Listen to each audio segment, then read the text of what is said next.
Okay.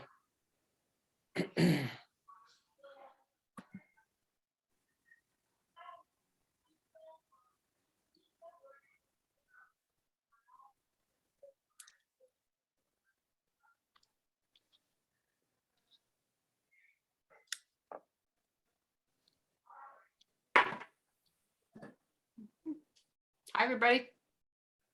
Hi.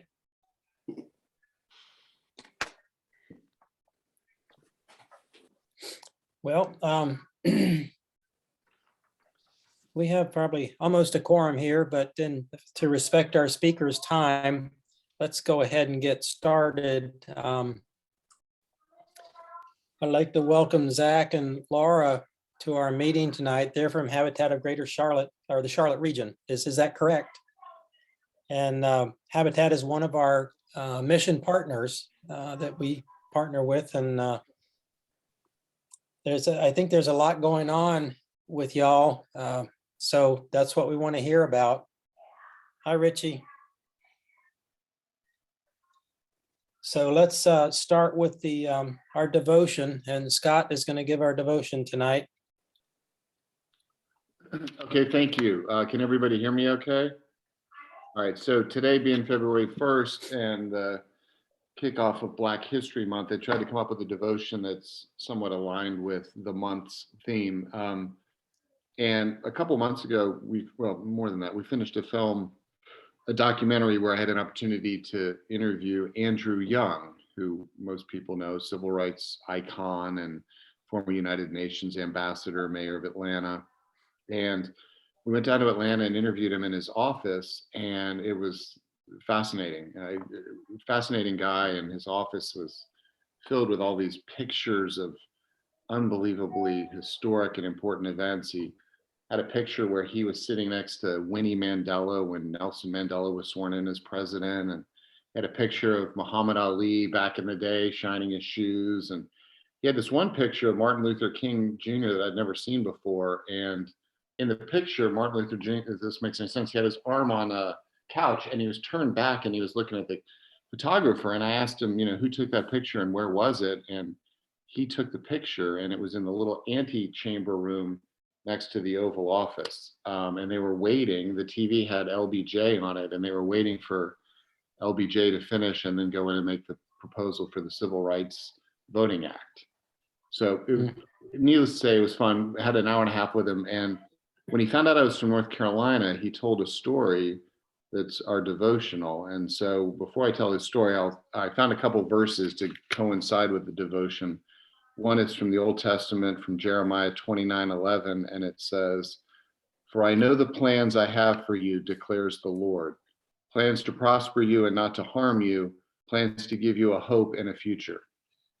And the New Testament verse is from Romans 8:28, and it is, "And we know that for those who love God, all things work together for good, for those who are called according to his purpose." And so the story that Andrew Young told me is when I told him that I lived outside Charlotte, he told me that as a kid growing up in New Orleans, his father was a dentist, and his father set aside money, and it was really important for him that his son go to college. And so he did well in school, and the father worked hard to set aside money, and he went to Howard University. And when he went to school, both of his parents really wanted him to be in medicine, and he studied medicine. He didn't like it.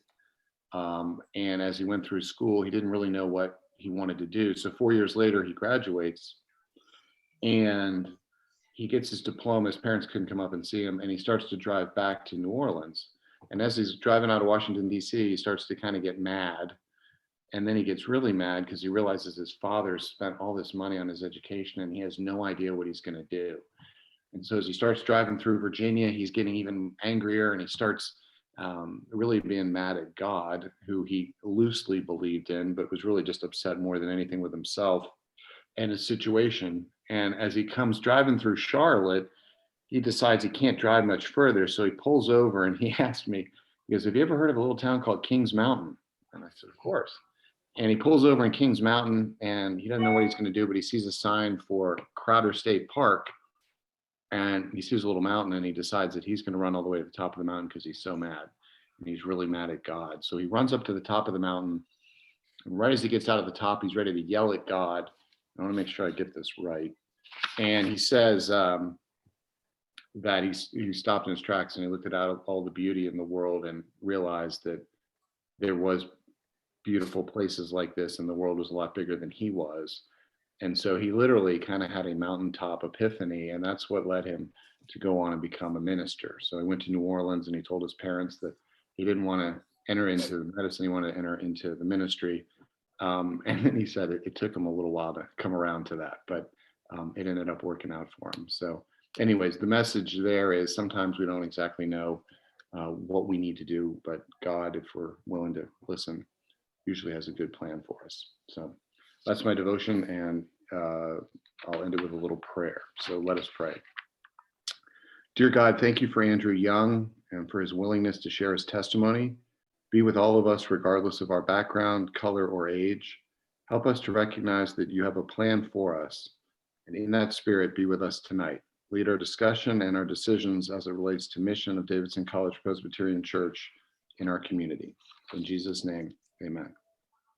Amen. Thank you, Scott. Well, to the group, I'd like to introduce Laura Belcher and Zach Serber. Am I saying that correctly? They're with Habitat for the Charlotte region. So we're all ears. The floor is yours. Excellent. Well, thank you so much. We really appreciate the invitation to be with you tonight. I know you have a lot on your agenda. So I want to start with from a place of thanks and gratitude. The relationship that Habitat and your congregation has had is a long one and has amazing history. And so we are so appreciative of that relationship and that partnership. And I know that things change over time and evolve, but that steadfast commitment that you have to families through Habitat and housing is appreciated and is generous and valued. So I want to start with thank you. What I'm going to do is I'm going to share a PowerPoint screen here in just a second. I've got some slides that I'm going to run through fairly quickly because of the length of our partnership and relationship. I think you know Habitat pretty well, but I want to hit on a couple of things that are going on within the broader affordable housing context, and then some of the things that are going on within Habitat. I'm going to ask Zach to share with you a little bit about the specific build that you guys have coming up. We're excited to be able to work with you in that hands-on way. But I'm going to tell you in advance, I'm going to go fairly quickly because my favorite part is to get to the Q&A and figure out what's on your mind, and be able to address any questions that you've got. And Zach is the master at the chat, so feel free if you've got a question as I'm going through, put it in the chat, and Zach will try and answer it, or we'll get to it when I get through. How's that sound? Fair enough? All right, let's see if the technology works. So let's see if I can pull up the PowerPoint. And there we go. How's that? Does that look like a PowerPoint? Get a thumbs up? Yep. All right, here we go. So like I said, what I want to do is give you a little bit of state of housing information, and I can also send you the PowerPoint so you can have it for reference later. A little bit about Habitat's work and our response to the needs of housing. I often get asked in these kinds of situations, kind of what's the COVID impact on our work? So I went ahead and put a slide in for that.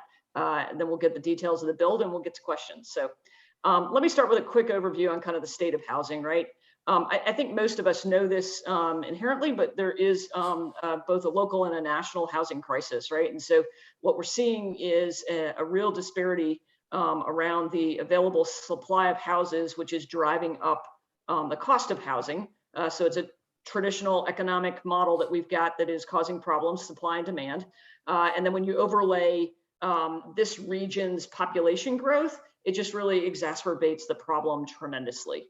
And so we're seeing record amounts of decline in supply, which is driving record amounts of cost. Some of the statistics I've seen for 2021 that are coming out now here in early 2022 is that housing prices in our region went up 19% in 1 year last year. And so the other one that is startling is that in the region right now, only 1% of the rental properties are available for that under $1,000 a month. So those two statistics are just hard to swallow. When we start looking at what does that really mean, and we look at Mecklenburg County and we look at Iredell County, we've got a lot of our neighbors that are living in a cost burden situation. And what that means is they're spending more than 30% of their household income on housing. And that affects both renters and homeowners. And so in Mecklenburg County, it's 31% of residents are cost burdened. In Iredell County, it's 24% of residents are cost burdened. That means they're spending too much on housing, and that means they're having to sacrifice somewhere else. They're not buying quality food, they're skipping medication, they're not buying the materials and supplies they need for education. So there is a consequence, a real consequence to low-income families when they spend more than they should on housing. Following on a little bit with what Scott was saying, I think it's important that when we think about housing and the challenges, that we need to be really sensitive to overlaying a racial lens to that, and that we've got median household income that is very different based on the races, and that has a complete ramification into housing, right? So what we know is that homeowners have 40 times the net worth of lifetime renters. But we also know that when you look at that through the races, that white families own homes at a rate of 68%, while Black families own homes at a rate of 43%, and Latino even less at 38%. That's almost a 50% difference in home ownership rates. And so that is holding back the economic mobility and the ability of families of color to own homes and to build generational wealth. And so that has a ripple effect over the decades and a cumulative impact. So we're very sensitive to that, and we're working hard to work with primarily families of color to remove barriers to housing. And that's really what Habitat's goal and mission is, right? So our vision is a world where everyone has a decent place to live. We live every day into our mission statement of seeking to put God's love into action by bringing people together to build homes, community, and hope. So it's not just about the home, but it's the community. And I personally love a mission statement that says, I get up every day trying to build hope for our community.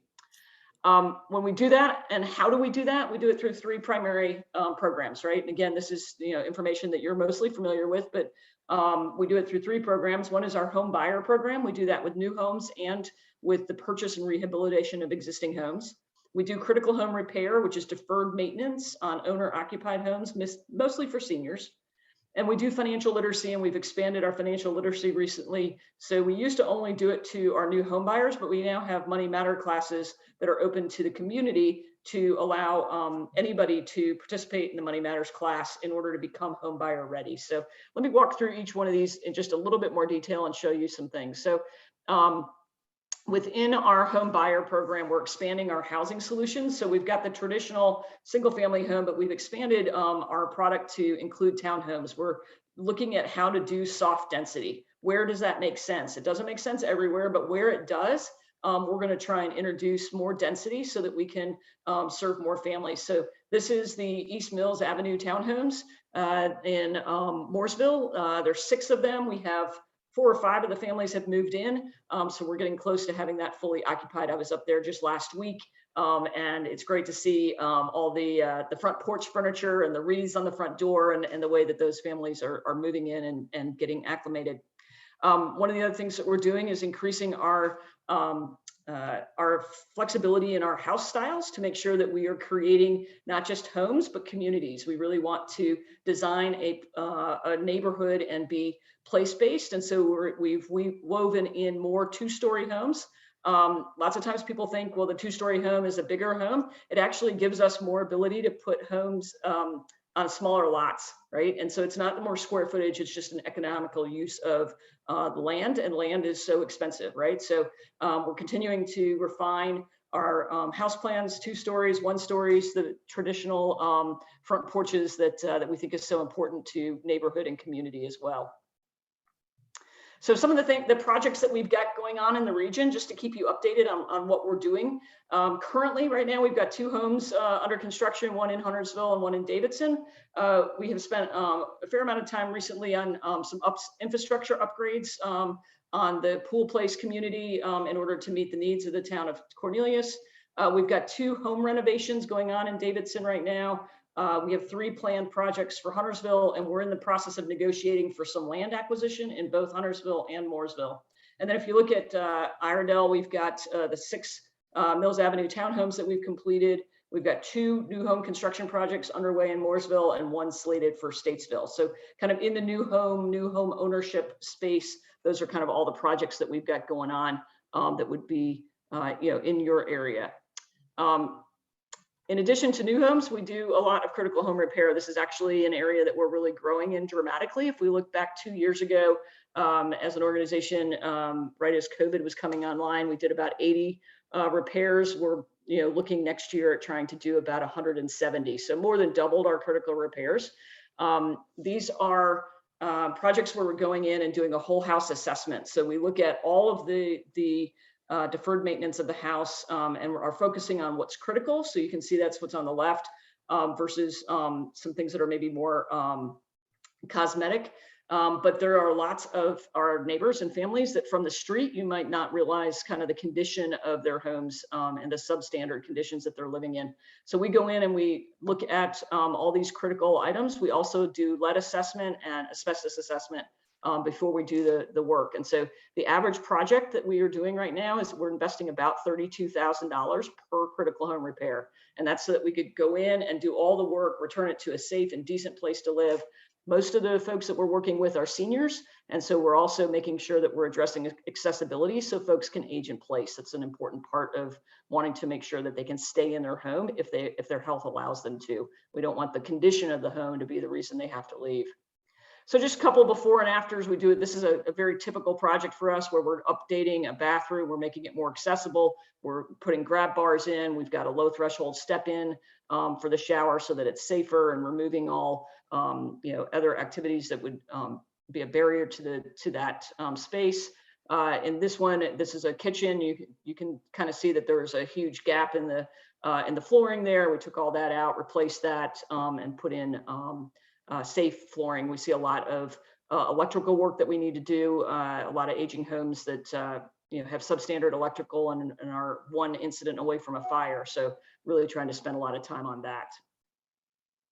So just a sense of how much work we're doing in this fiscal year. Our fiscal year ends June 30th. So we're halfway through the year or just a little past that now, I guess, now that we're into February. It's amazing how fast the time is going. But the critical home repairs in the region, in the area, this will tell you what we've already completed since July 1st and what we intend to complete by June 30th. So we'll have 22 in our northern part of our region, and probably about 130 in the southern part of the region. You'll notice that Davidson is not on that list, or maybe you haven't noticed yet, but as you look through Cornelius, Huntersville, Mooresville, Statesville, Davidson, we are in process working with the town of Davidson on restructuring the critical home repair projects that were kind of run by the town of Davidson, and we're going to replace what the town of Davidson's repair projects were with the Habitat projects. So we're going to make a transition there, and so we're just working with the town of Davidson on educating the public and getting ready to be able to do that soon. Money Matters is the class that I mentioned. This is something we piloted about 2.5 years ago, and it went so well that we are continuing to roll it out. We probably will have about 130 families that we will have go through the Money Matters class. It's a 3-week class that really focuses on how homeowners can be home buyer ready. Then they can either apply through us to become a home buyer, or they can go to a traditional lending partner. It doesn't matter either way, but we want folks to feel confident in what it would take to be a home buyer. So this is a real great asset to removing the fear and the anxiety of folks that have never owned a home and might be a first-generation home buyer for their family, to prepare them for what they're doing. So this year, this fiscal year, we anticipate we'll serve at least 320 families between our home buyers, our critical home repair, and our Money Matters folks. It's about a 14% growth rate from last year. And we're already starting to now project what fiscal year 23 is going to look like. So we're trying to grow in the area. We know the need is immense. The backlog that we've got for critical home repairs grows every day. The need there is larger than I think any of us thought. I mentioned that I get asked a lot about COVID and how that's impacted Habitat. So really in a variety of ways. So one is pricing. So lumber pricing, pricing on other raw materials, supply chain interruption. We actually have more houses under construction right now than ever before because we can't get some of them completed because of the supply chain issues. And so that's one of the challenges. The pandemic has had a real impact on our families. There is a disproportionate impact on families also based on race. You can see some of the statistics here that the 18% of homeowners that are Black had been reported to be behind in their mortgage payments. The trend line on the left shows that we're improving some of it. We've seen some increase in our mortgage delinquencies, but we're trying to bring that down and improve that over time. And then, I've got a picture of subcontractors here. One of the good things is we've got great subcontractor relationships. One of the challenges is we've had a lot less volunteers, and so we're having to rely on subcontractors a lot. So things that traditionally we would have used volunteers with, we're now using subcontractors. So across the entire region, we were close to engaging with 9,000 volunteers prior to the pandemic, and we'll probably engage with closer to 1,000 this year. So that is a dramatic shift in our business model. And we've had to replace the volunteer labor with subcontractors and a lot of self-performance. A lot of our construction staff that would have been more site supervising are now actually doing the work themselves. So let me turn it to Zach here for a second to update you on what's happening with the upcoming build, and then we'll jump into some questions. Absolutely. Thank you, Laura. Excuse me. So I want to start by saying, of course, thank you guys for your long partnership. We're celebrating 34 years of partnership this year, decades long of making big changes throughout the region. So yeah, I just wanted to say thank you so much for everything you do. You guys are pretty used to volunteering with us by now, so I'll go quickly through this. We've matched you to a new home on 7448 Cowan Drive in Huntersville. This is an area where we have 3 lots currently. This will be the first home that we're building in the area. I will couch this by saying that these dates, as of this afternoon, are wrong. There is a small delay in our project.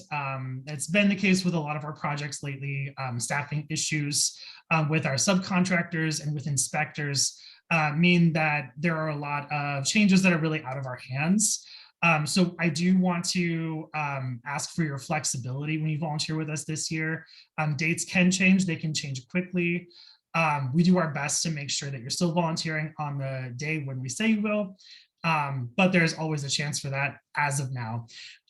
So this home will be starting after Easter. We have you set for 4 days, 4 projects in a row, starting with subfloor, then going to framing, prepping our trusses, and then finishing out the framing for this home. Yeah, go on. So one of the things that we've had to change recently with our home building project is we consider a full home sponsorship now to be $100,000, up from $75,000. That's to reflect a lot of the major changes that we've seen to doing business in the last few years, particularly in the last year and a half with the increase of land and materials in order to build homes. Historically, you guys have sponsored a home at 1/3 of the total sponsorship. Robert and I spoke recently, and we agreed that upping to this new amount would be $33,500. Now, I do want to say that this is not a requirement for being able to volunteer with us this year. We're letting you know about this change. It's up to you guys if you want to make this change now. But as you contribute more to our program, it does allow us to continue to build more despite the increased construction costs. It's something we have been able to weather due to the generosity of partners like yourselves stepping in and making sure that we're able to weather some of the big changes that the last couple of years have thrown at us. The bigger investments also allow us to grow and innovate our programs. As you just heard, a lot of our programs have seen a lot of growth, especially in the last couple of years, where these acute needs have driven us to make the changes that need to be made in order to serve families most effectively. So we don't need an answer, not even before your volunteer opportunity. But I just wanted to put that ask out there and let you guys know about this change.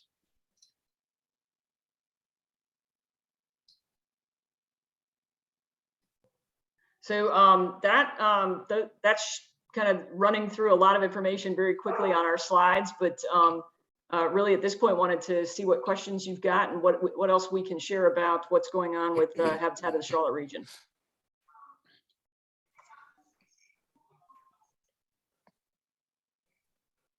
Well, Zach, I will address something you said, and I'll let you talk to Robert in more detail about this.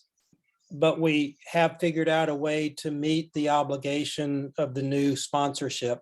So we're good to go with that. Thank you. We appreciate that Fantastic. generosity. Thank you so much. And I'll talk to the committee about that in a little bit. It's under new business, but it's okay. It's a good thing. Hey, Zach, just to clarify the numbers here. So when you said 75,000 to 100,000, so that's the cost of what, materials, labor, everything that we're reading about, just in terms of construction costs going up. Is that for a single facility? Is that for multiple facilities? How much? I mean, I guess the question is, how much does $100,000 construct? Yeah, Zach, I'll answer that one for you. So the total cost of a new home, a new Habitat home right now is about $160,000, right? And so so the sponsorship is actually less than the full cost, and that's because we do have some other funding that we're able to secure. Some of that comes from things like our net income from our restores, and some if we're able to get some down payment assistance through the state, or different things like that. And so the 100,000 represents more of kind of that net cost increase, and then we cover the increase from the 100 to the 160. And as Zach said, a lot of that is driven by land prices, but also the material costs. And then we're seeing increases from our subcontractors as well. We got several increases as it relates to HVAC and roofing just over the holidays themselves. Okay, thank you. Uh-huh.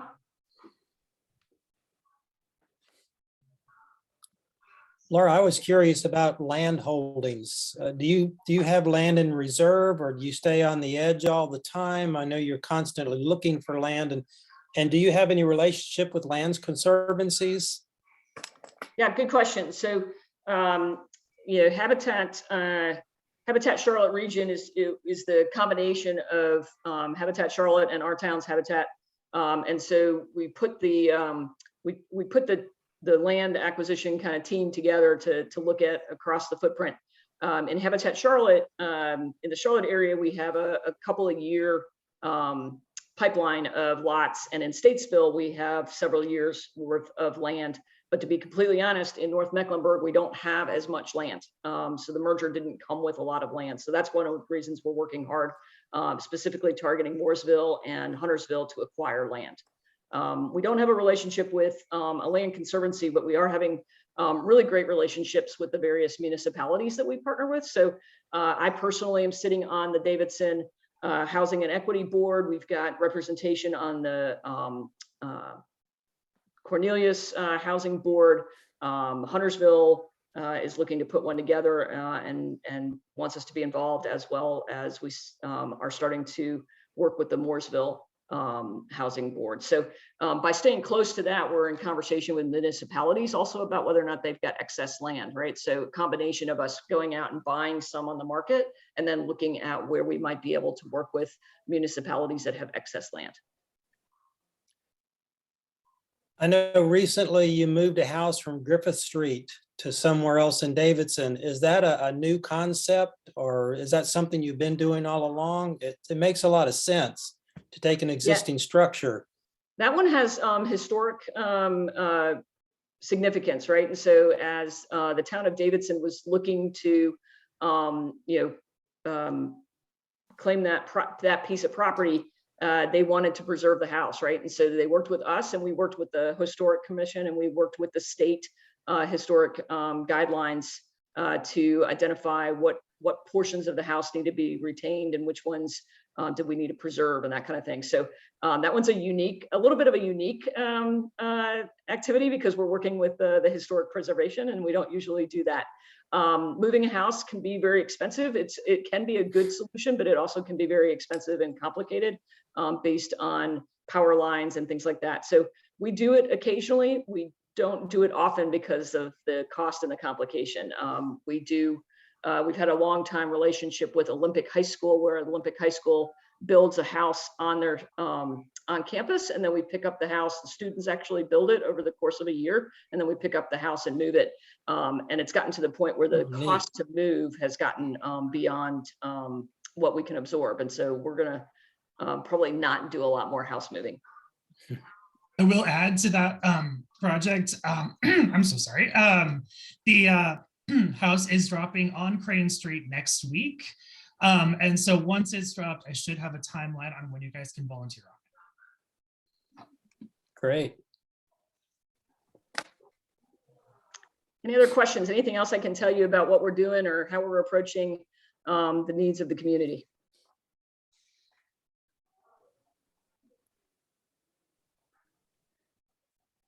Well, thank you very much for being here. I know we could have probably gone for 2 hours on this. There's a lot of information there. We've only just scratched the surface, but it's exciting work, and it's important, and it's kind of what we're about as far as in missions.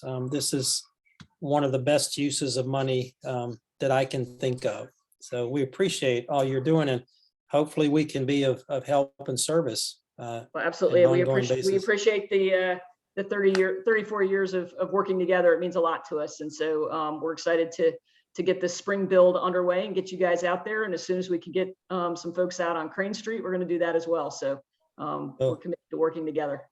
We'll be waiting for direction. Great. Thank you all. Have a great night. Thank you.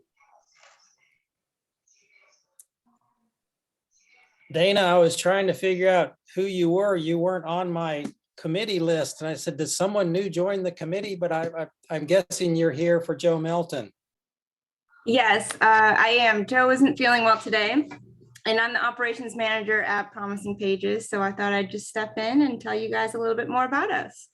We appreciate that. I don't have a lot of information, just an email I got from Robert. So I'll let you tell us what you're all about and what you're looking for. All right, I'm going to go ahead and share my screen as well. I've got a presentation that I'd like to show you all. All right, can everybody see that when it pops up? All right, wonderful. So are any of you familiar with Promising Pages? Do you know what we do? Is this all very new to somebody, to everyone here? Okay. Sounds like we're kind of a new organization to you guys, and that's great. We love bringing on new partners, new volunteers. Anything that we can do to interact with the community is always great. Like I said, my name is Dana. I'm our operations manager at Promising Pages. And essentially what Promising Pages is we are the Charlotte Book Bank. So we collect new and donated books and share them with students living in low-income areas and what is known as the Charlotte area book desert. Our mission is to provide ownership of books to underserved children. We really want to cultivate that lifelong love of reading. We're all a little bit biased, but we think reading and education is so important, and we really want to share that with our students and get them excited about reading as well. This that you see on the screen here is the Charlotte area book desert. So everything that you see in red consists of about 60,000 students that don't have access to books in their area. So this means that they have 10 or fewer books in their home. There are some pretty staggering statistics around this. Right off the bat, you can see that 22% of Charlotte's third graders are on reading level. I will say a lot of this had to do with COVID. Pre-COVID, a lot of our third grade students across the board were at 40%. And because of COVID, students being in and out of school, online, virtual, It's been a really trying time. It's been a trying time for all of us, but put that on an 8-year-old child, and we're getting these really staggering statistics. And that English, that reading level, it's dropping. It's dropped from that 39% to 22% in just 2 years. Third grade is what we look at. It's such a pivotal year. If a student is not on reading level by 3rd grade, they are 4 times more likely to drop out of high school. So again, you're looking at 8-year-old students who just don't have access to books, which we think is super preventable. And because of this, it's kind of determining their path, 10 years down the line. It's so important that students have access to books and that we can take this book desert and turn it from that red, and we want to see it all green. The way that we are combating this is through our different programs. Our first one is called Books on Break, and we've actually started preparing for it as of today. So Books on Break is essentially a pop-up book fair. We go into the schools, I should say pre-COVID, we would go into the schools and set up in their library, their gym, and make it kind of book fair style. Students could come in and choose 5 books for free. And this is to combat something called summer slide, which is a summer learning loss. If a student, we found if a student is not reading up to 5 books over the summer, they can drop up to 3 reading levels. So what's happening is when schools are closed for the summer, students don't have access to their school libraries anymore. They don't have access to their classroom libraries. Transportation can be an issue for a lot of our students. Mom, dad, guardian are working multiple jobs and maybe don't have time to take their child to the library. And books are very expensive.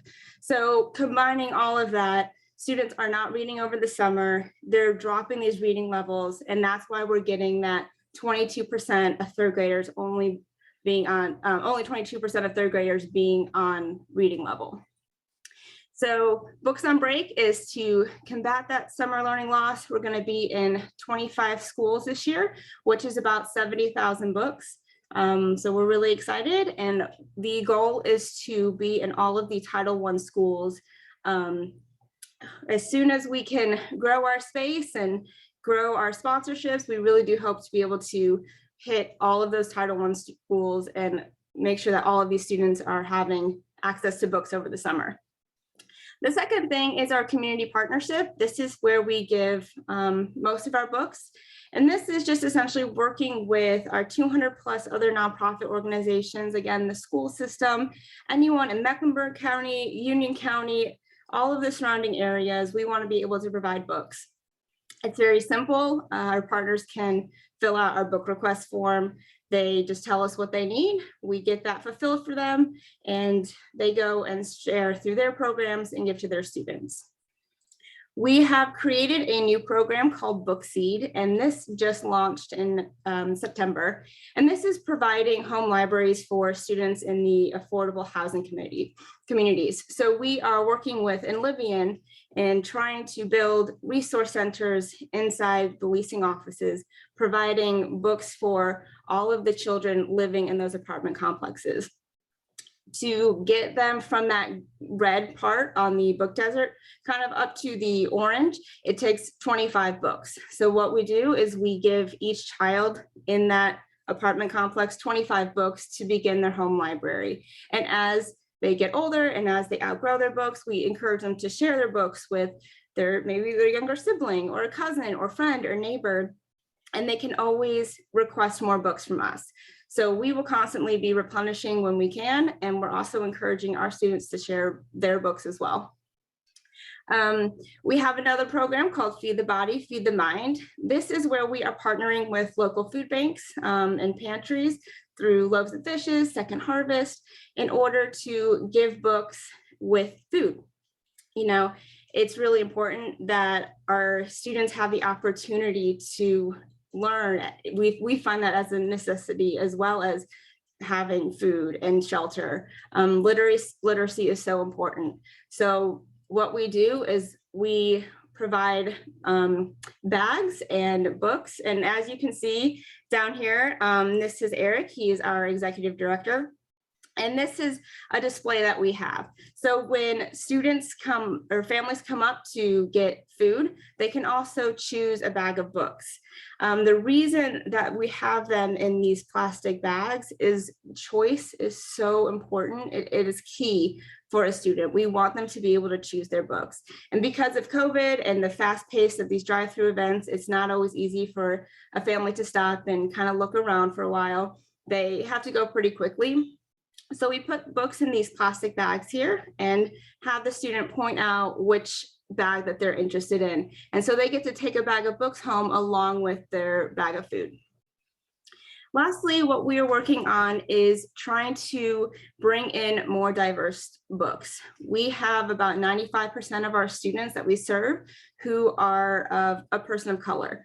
So a lot of the books that have come through our warehouse over the years do feature white children. And as great as that is, we really want to see our students reflected in what they're reading. It's really important that they can see themselves in the story and that they can imagine their lives as well and not necessarily have to read only about white characters. So we are working with several different local bookstores, and actually Main Street Books up in Davidson is one of them. And we have a diverse book wish list. So anybody can purchase books off of that wish list and send them directly to us. And these books are to be put into our different programs so that students have the opportunity to see themselves in the stories that they're reading. So along with our wish list that anybody can purchase, we do have it through, like I said, local bookstores as well as Amazon. We always, like to promote locally. So everybody go to Main Street Books. They're really great. And you can purchase something off of that wish list and give a diverse book to a student. We also have just community who, that is just so generous through book drives.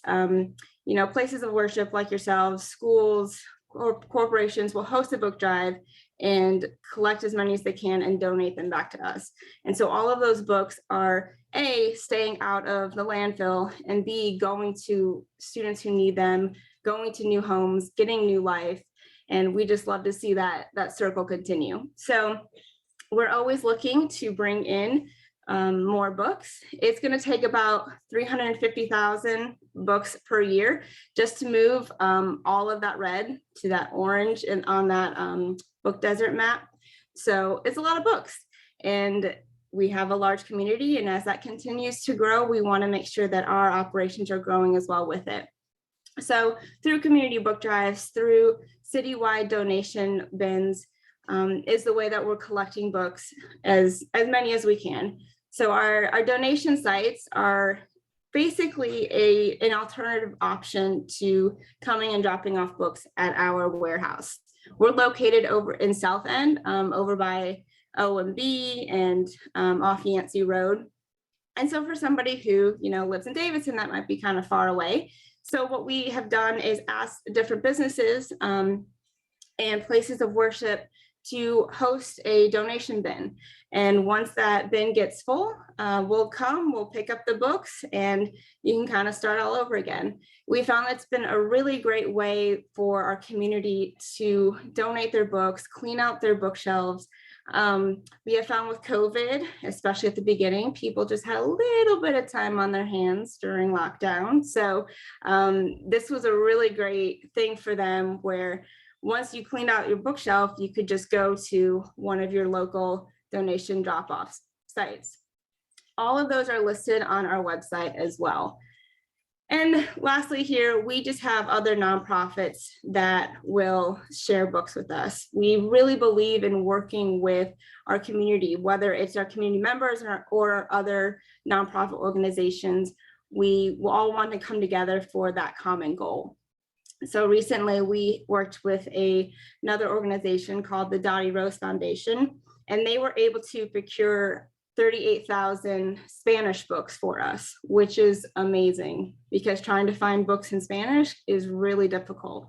So just having these connections and working together as a community is really helping us to expand our book distribution and reach more kids.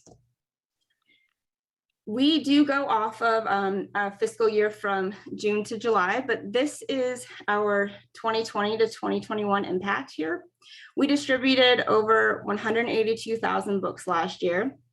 And that was actually a little bit lower than normal, and that's just because of COVID, but we're projected to distribute over 200,000 books this year as of the end of June. We serve over almost 34,000 students, which is very exciting. And this year alone, in the past 6 months, we've already served 24,000. So we're looking to beat these goals that we had last year and really expand our reach. Over 20,000 new diverse books were given out. Again, it is so important that these students are seeing themselves reflected in what they're reading. And so as we promote and expand our programs, we want to make sure that we are bringing in diverse books and have a larger percentage of our inventory be books that feature people of color. And part of that too is finding high interest readers. There's a lot of biographical material out there, which is really great and important, but it may not always be exciting for a first grader. So being able to find high interest, diverse books is one of our goals. We really want to make sure that we expand our inventory to include these types of books. Books on Break, as I mentioned earlier, it's those pop-up book fairs. We were in 16 schools. We distributed 54,000 books and served over 9,000 students through that program. And as I said, we're always looking for different organizations or places of worship to be able to sponsor a school so that we can continue this program and expand it. We are also full of volunteer opportunities here. And I have this in a PDF that I can always send later. I know this is a lot of information all at once, but when COVID hit, we lost about 500 hours per month in volunteerism. And that is the equivalent of 2 full-time staff members. So we are a staff of 4 and rely very heavily on volunteers in order to keep our operations going. So people like Joe, who we adore, come in and are really the backbone of what we do. And without them, we can't get these books out. So we do have opportunities to volunteer in our operations center.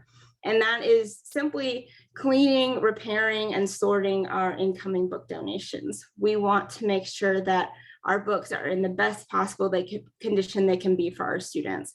We value our students and we want that to be reflected in the quality of the books that we give them. So we ask our volunteers to come in and clean these books, fix up maybe any little rips or tears, and just bring a new life to them. We are taking groups of up to 10 volunteers right now in person. And those opportunities are Monday through Thursday. We have a 10 to 12 shift and a 2 to 4 shift. But we do have alternatives. If you have a larger group than 10, or maybe you're not comfortable coming into our warehouse and volunteering in person, that's totally fine. We definitely have ways that you can still be involved. For this first one here, I've talked about earlier, is just hosting a book drive. We've had so much success working with individuals who've held book drives. It's always really fun to see when somebody sets a goal of maybe bringing in 500 books and they email me and say, hey Dana, so I actually have 3,000 books. And it's awesome to see how the community can come together like that in a way that might be really unexpected. So we're always looking for individuals to host a book drive or place of worship, or maybe your business. We would love to see you guys bring in those books and help reach or expand our reach.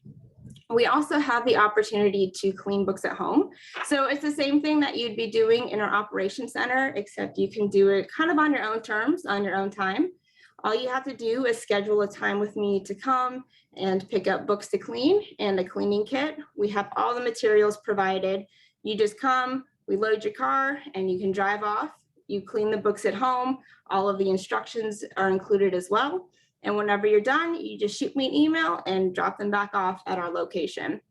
we found that this is really good for, again, individuals who may not be comfortable coming in, students who were 16 and younger because they can't volunteer in our operations center. It's a great way to get the family involved.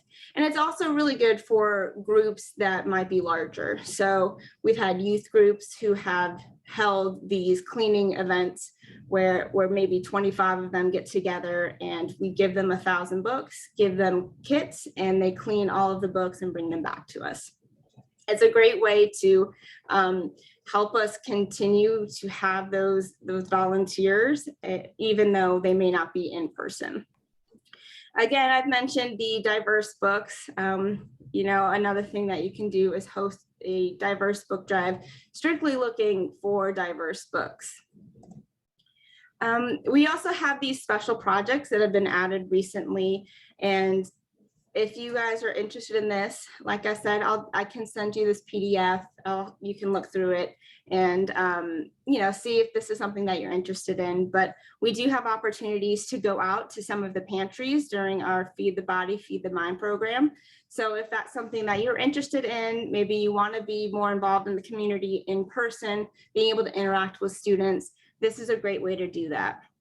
We've also begun building free little libraries, which are those cute little houses that you might see around town. I think there's a couple by the Ada Jenkins Center. I know this because Joe is the one that's going there and filling all of them, which is great. But we want more. We want to expand these free little libraries so that they're all over the community, and students can come, go down the street, or go to their school and have books that they can take home for free. Same thing with these bookshelf builds. We want to also add bookshelves into these, basically create resource centers in these leasing offices for the Book Seed program that I mentioned earlier. Now, I know that's a lot of information that I've just thrown at you, but you can definitely check out all of this on our website. We have entire pages about who we are, what we do, how you can get involved, and then you are always welcome to shoot me an email. I'd love to talk to anybody who might want to get involved in different ways. But I just appreciate you guys letting me kind of tell you a little bit more about our organization. I Do y'all just have any questions? Yeah, I have one quick question. What age levels I mean, are you looking for any specific age levels or parameters in books that are being donated? Yeah, great question. So we serve birth through adult, but our primary focus is on that pre-K through 5th grade level.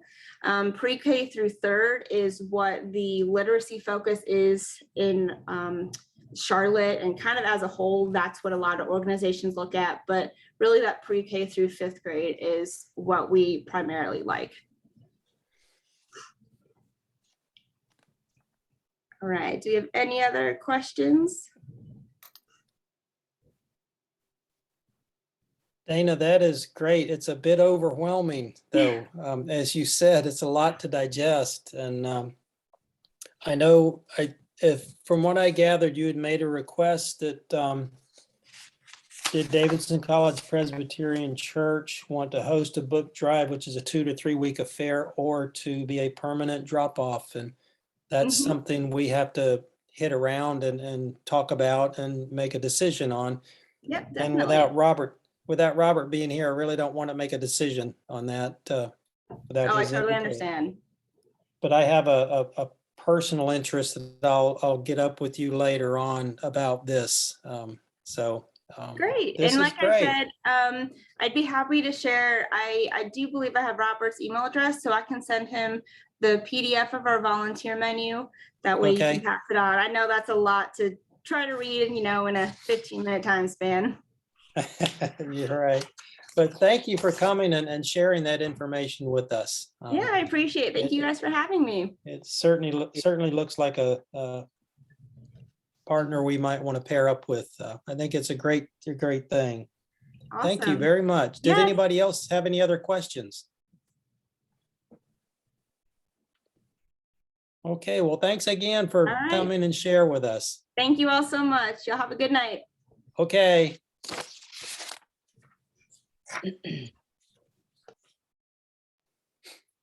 Okay, I wasn't planning two speakers tonight, but Robert kind of threw that in. And then he left town. So here we are.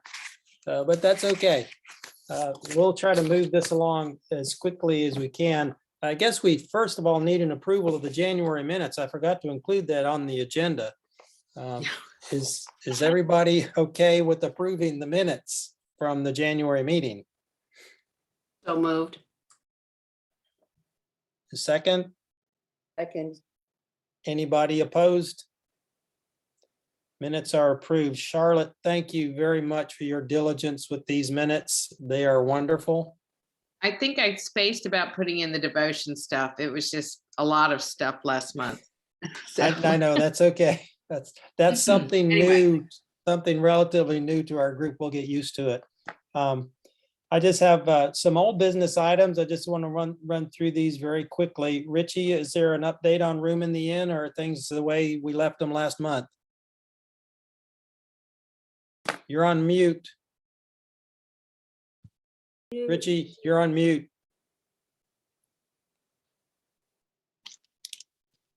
Okay, can you hear me Okay. now? Yeah, we got you now. No, I have not heard for any distressed calls from Ashley Brown at Room in the Inn, so that's the update. But I'm not sure Okay. I would. I haven't spoken to Jane in a long time. So, Well, we'll just be on standby. yeah. We'll keep checking with you. Charlotte, any update from Angels and Sparrows? I know Kay went and actually volunteered today. She enjoyed it. Yes, and I was there with her. And so they had approximately, I think about 36 came in to eat today. They said their numbers have been low. And this has apparently been very common with a lot of the different food banks and places like this. They know that they've lost some people who have passed away due to COVID, but that there are also people who are not vaccinated, and they are very strict. You cannot come in if you're not vaccinated. They're trying to modify things. They're going to do, I think, a drive-by grocery where people can drive by and get groceries in lieu of doing a meal on a specific day of the week. So that's hoping to get more people within the community. They do have outside one of those free libraries, and they also have books inside. There were approximately 3 kids today that came in, and I think one was an infant. So I don't know. I don't think anyone got any books inside, but Okay. it continues to be an extremely well-run operation, and they're trying to figure out how to work with the community. So there's no grab and go component right now for unvaccinated folks. They can come get a frozen meal, but that has Okay. not apparently been very appetizing. They keep them outside in coolers, and Okay. not many people come get them. Well, I guess you'd have to have some way to heat them up. Yeah. So That's true. that may be a stumbling block. So Okay, thank you. Habitat we heard from. We got plenty of information there. Margaret, anything to update on the Carolina Farm Trust? You're on mute. Oops. Okay. So the well has been drilled, but we were trying to work on a solar pump system. I was working with a couple of different manufacturers to try to get that done. And I have never sized an ag well for solar pumping systems. And boy, did it end up being, woo, $80,000 to $100,000. Wow. So we're switching back to the traditional pumping system. It means they have to get electricity onto the property. Carolina Farm was already working on that. I was able to get the pump motor donated. So my well contractor is in Aruba right now. It's part of a rewards program in the well industry. But he'll be back next week, and I'm hoping that the pump will be put in the next few weeks. Well, I saw a movie, and I don't remember the name of this movie, but it was about a young boy in Africa who had this dream and a passion. He built a windmill and pumped the water for his village. Is that a possibility? So, Well, windmills are a very old technology, Ben. They've been around, and they still use them. They are still used, but people are moving more to the solar. But again, for a big ag well like that, where you have to be pumping 80 gallons, Yeah, 100 gallons a minute, it requires anywhere from 36 to 72 solar panels. Ooh, it might take somebody on a couple of bicycles down there pedaling along to get that water moving. Yeah. Well, but we'll it's keep moving asking to forward. see how things are going. Yeah. So, Rosemary, is there anything to report on the Amigos tutoring program? Amigos is back up and running. We're on week 2. We have 20 children that we're serving, and each one has a tutor. A lot of them from DCPC. Very good. I got an update from Ada Jenkins, and I don't know if you read, the same update was in the Davidson News this week. But I won't read all the numbers to you, but it sounds like they're busy. They're doing very well, serving lots of people, lots of need. And they're also looking for volunteers. We have lots of places for everybody to volunteer. And a new one that popped up tonight, which is the Promising Pages. But it seemed like Ada Jenkins is strong, and they're very appreciative of our support. And we will continue to support them because it's a good thing that they do.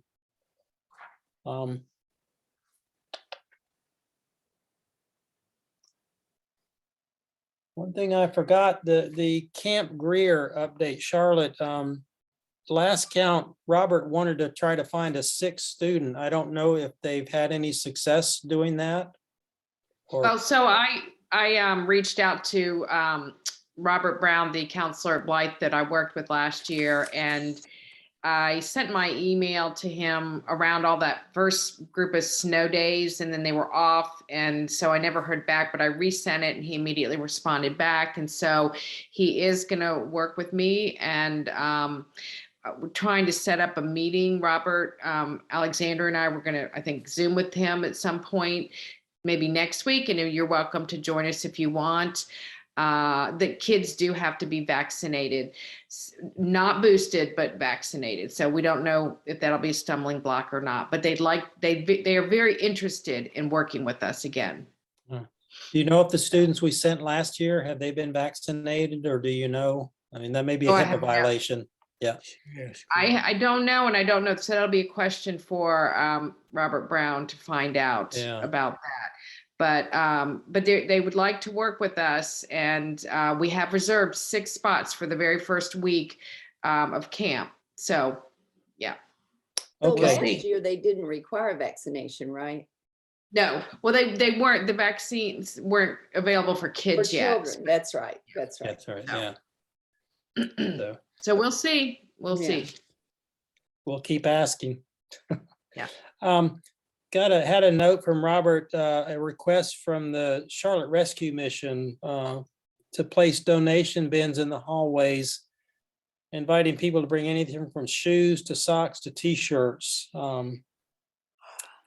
And we really haven't had any discussions on that, but it's only a matter of putting the bins in the church somewhere and publicizing that. Does anybody have any comments on that effort?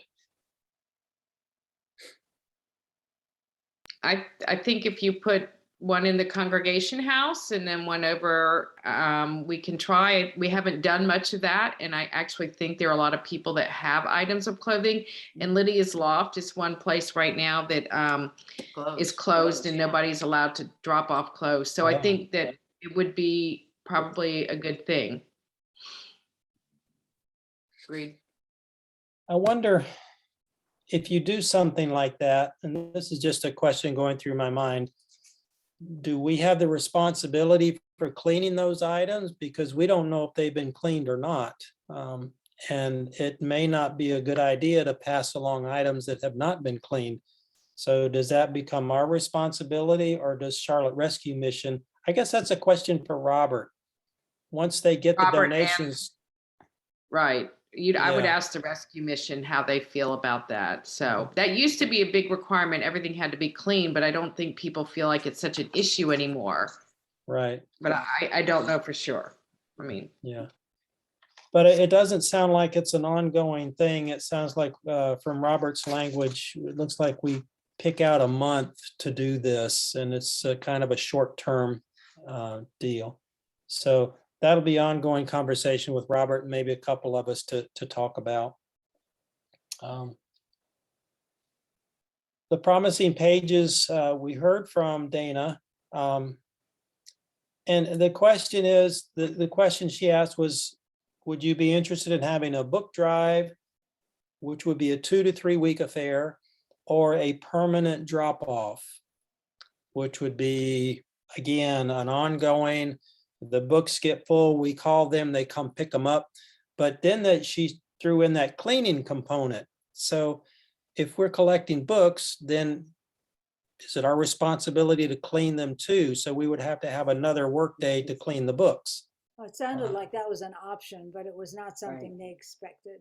That Okay. You might want, Okay. that's why I took it, that you might want to have a cleaning event in connection with the drive. That's Yeah, the way which, I heard it, but I don't know if that's right.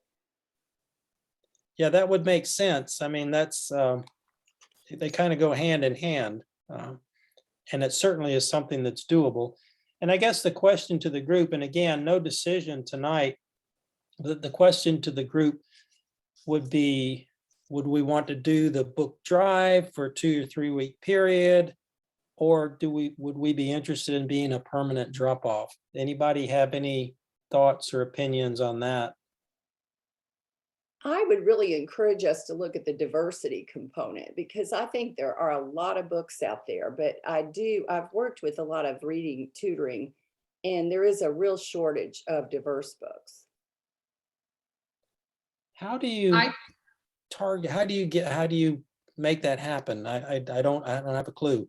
Well, they have a list on their website of a wish list. Oh, So that okay. would be a great place to start. And I actually get the emails from Main Street Books, and I saw that they listed, I didn't realize where the donations were going. So, and it sounds like Main Street Books has, we can go in and say, we're looking for books for this specific organization, and they have a list of books that they like, and they can, if they don't have them, they order them, but you pay for it up front. And I've donated through them before. So sometimes they have stacks of books and you can buy them and then they'll go to that organization or that school or whatnot. So our I think- challenge, go ahead. Oh, I was just going to say, I would start with a 2 to 3 week book drive and see how it goes. And then down the road, if it is successful, do another one. But I think long-term, it kind of fizzles out, anything like that. So I think periodically doing one encourages people to sort of save up and do it. And then somebody's going to have to keep up with it if it's all the time. So that's Yeah. another.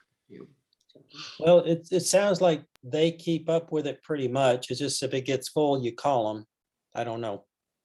I agree with Charlotte. I think that we have a better chance of having a good response if we do a couple of weeks thing every now and then. If we want to do it more than once a year, that's certainly not a problem. But I think keeping it before the congregation for a short time is easier than just having something real long term. Yeah. Well, we have some experts in the congregation. Mary Lang region is just, I understand, just beginning teaching 3rd grade. Second. And her mother is an institution at North High. So it might be interesting to contact them as to get somebody with some expertise that belongs to the church that might be interested.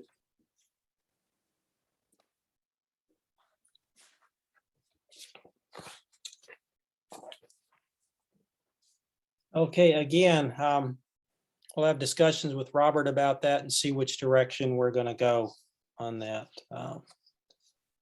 Okay, I wanted to talk about the budget surplus. I don't know how much you know about it, but we ended up having a total of $49,440 that we could use for missions. And we did the community missions, global missions, and social justice chairs met and discussed this and came up with a distribution plan. And just to let you know roughly how it worked out, we are giving Davidson Presbyterian Church $10,000 to help with repairs. They had some animals get in their wall space, and that's never an easy solution, but they needed some help. And Robert felt like $2,000 or $3,000 was probably just kind of like whistling in the wind. So he felt like something more substantial was better. So that's where we ended up.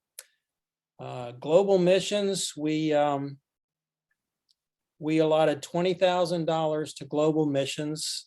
We distributed that among CPAD.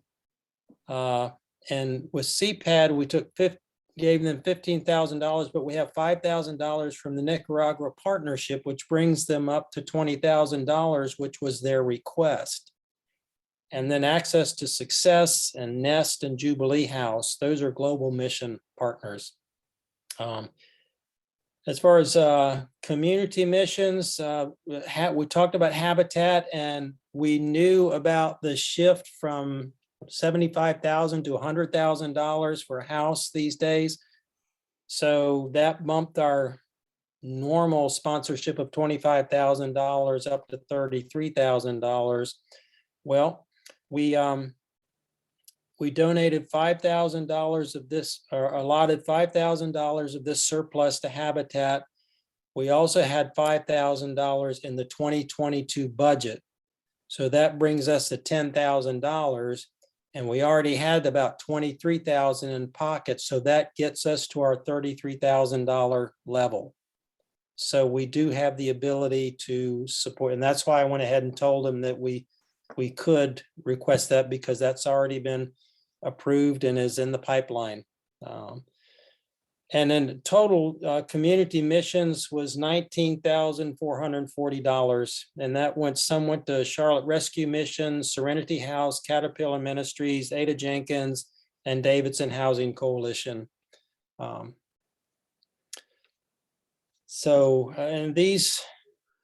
a lot of these, why we gave to certain partners, a lot of it had to do with the knowledge that Robert has of the mission partners that we have. So we kind of depend on him for his guidance there. So just to let you know where that money went, that is an enviable position to be in, to be able to give more money. There are so many churches that are struggling these days in this period, and we are very fortunate. In the last 2 years, we've had a budget surplus to work with. So I think that should make us feel very good about the congregation and the support that we get from our congregation. So when we hit, I was just going to ask, so we don't have to do any fundraising for this upcoming Habitat House, or maybe No. just. That was Nice. the other thing, and thank you for mentioning that, because that was one of the big points that gets us to our $33,000 without having to ask for more money facing a major capital campaign coming up. And I think you all knew this, but our budget requests for 2022 were fully honored because of the surplus. So we do not have to go back to the drawing board and decide if we have to cut someone here or there. So that was good news too. Any questions on the budget surplus or the budget? Okay. I put on goals for 2022. I'd like you to think about this. This committee has been running for a long time. I'm not sure what other new goals we can set, but there may very well be some out there. So I'd like for you to give it some prayerful thought, and send your ideas on to me, and I will collect them, and we'll talk about them again next month. So that's just something, that's a little bit of homework to do. Looking for March speaker suggestions. I kind of wrote down some some notes of some of the agency partners that we give them, more money, more dollars to. But did anybody have any suggestions as to who they would like to hear? We'll try not to have two next month, I promise.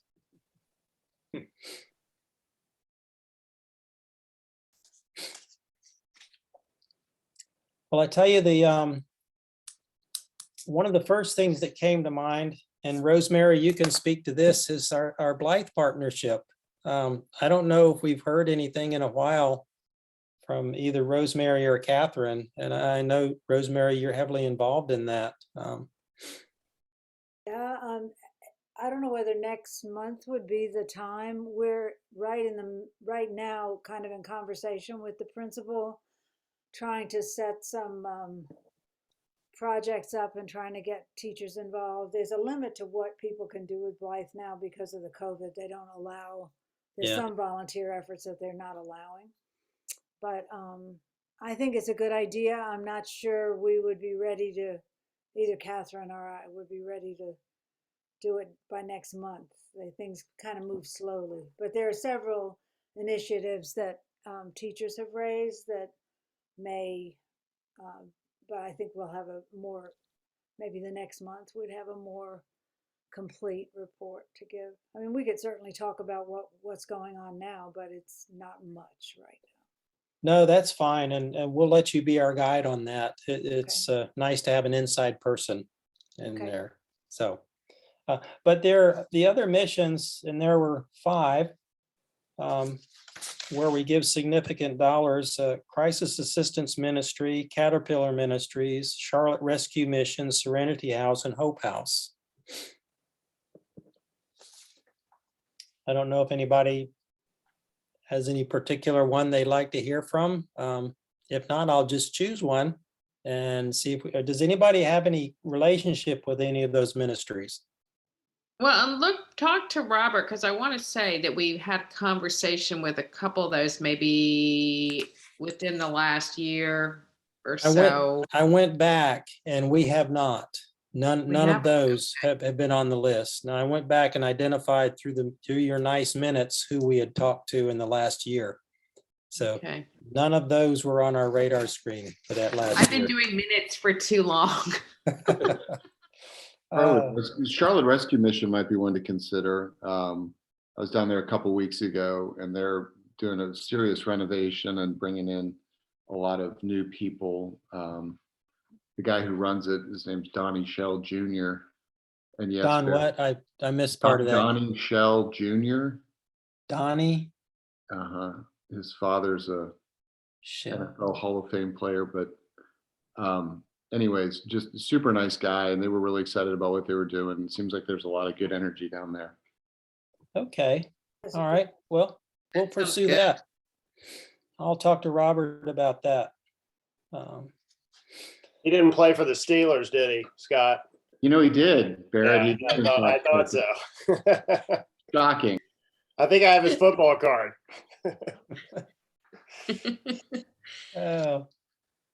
Scott, thank you for doing the devotion this month. Richie, you've got March, according to the Sign Up Genius. Okay. All right. All I'll right. put it in the minutes. Okay. Yeah, I've got to learn how to do share screen though. Okay. What I guess You that's can do it, apparent. Richie. I've got a button right here I could probably press. You can do it. It's a little intimidating, but even I can do it. So, All right, well, maybe I'll come let you take. and I'm challenged. So, we're good through May, but June through the balance of the year, we've got some open slots. So look at the Sign Up Genius if you would. Do we have any prayer concerns tonight?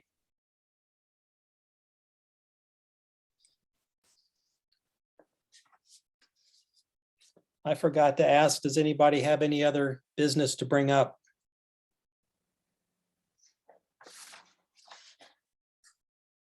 By the way, for prayer concerns, Mark Weir's father, Sam Weir, just passed away. He'd been in declining health. So I think last night. So keep Mark and Amy in your prayers. I was just asking Kay the other day about Sam. I said, I haven't seen Sam in a long time. I'm so sorry to hear that.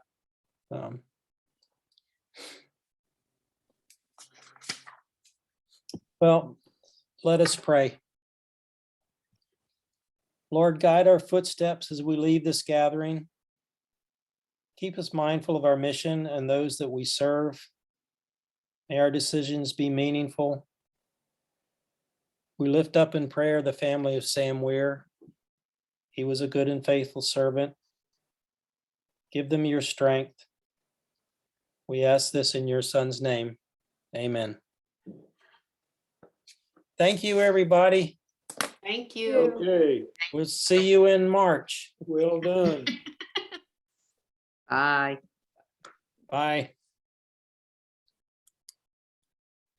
Leave meeting. Awesome. Yay, you did Thanks. Thanks, Stephanie. it. Sure, no problem. All right, I'll see you later. All right, Did it's you hear okay, I that? said Did hi. you did you hear that about Sam Weir? I did. Okay. Yes, Well, I that's figured, sad. yeah, you would know better before I would. Yeah, that's I'm so sad. sorry to hear that. Yeah. Me too. Any arrangements yet, or is Not it that too I know soon? of. I think it's Okay. too soon. Yeah. All right. Thanks again. All right, it's I'll okay. I see- said hi. I will. Bye. Okay. Night.